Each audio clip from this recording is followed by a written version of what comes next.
ঝড়ের দিনে রবীন্দ্রনাথ ঠাকুর। আজি এ আকুল আশ্বিনে, মেঘে ঢাকা দুরন্ত দুর্দিনে, হেমন্ত ধানের খেতে বাতাস উঠিছে মেতে, কেমনে চলিবে পথ চিনে।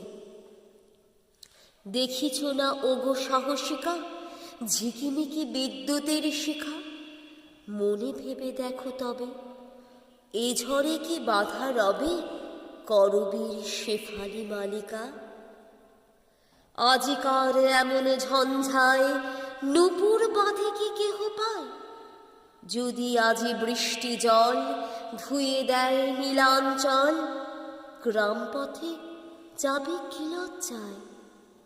হে উতলা শোনো কথা শোনো, দুয়ার কি খোলা আছে কোনো, এ বাঁকা পথের শেষে মাঠ যেথা মেঘে মেশে, বসে কেহ আছে কি এখনো। আজ যদি দ্বীপ জালে দাঁড়ে, নিবে কি যাবে না বারে বারে। আজ যদি বাজে বাঁশি, গান কি যাবে না ভাসে আশ্বিনের অসীম আধারে। মেঘ যদি ডাকে গুরু গুরু, মৃত্যু মাঝে কেঁপে ওঠে উরু, কাহারে করিবে রোষ, কার পরে দিবে দোষ।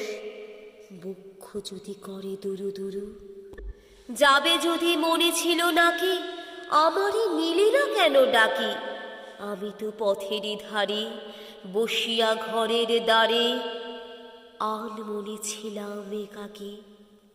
কখন প্রহর গেছে বাজি, কোনো কাজ নাহি ছিল আজি। ঘরে আসে নাই কেহ, সারাদিন শূন্য গেহ, বিলাপ করিছে তরুরাজি। যত বেগে গরজিত ঝড়, যত মেঘে ছাইত অম্বর, রাত্রে অন্ধকারে যত পথ অফুরান হতো, আমি নাহি করিতাম ডর। বিদ্যুতের চমকানি কালে এ বক্ষ নাচিত তালে তালে, উত্তরে উড়িত মম উন্মুখ পাখার সম, মিশে যেত আকাশে পাতালে। তোমায় আমায় একোত্তর সে যাত্রা হইত ভয়ঙ্কর। তোমার নূপুর রাজি প্রলয়ে উঠিত বাজি, বিজুলি হানিত আখি পর। কেন আজি যাও একাকিনী, কেন পায়ে বেঁধেছ কিঙ্কিনী। এ দুর্দিনে কি কারণে পড়িল তোমার মনে বসন্তের বিস্মৃত কাহিনী।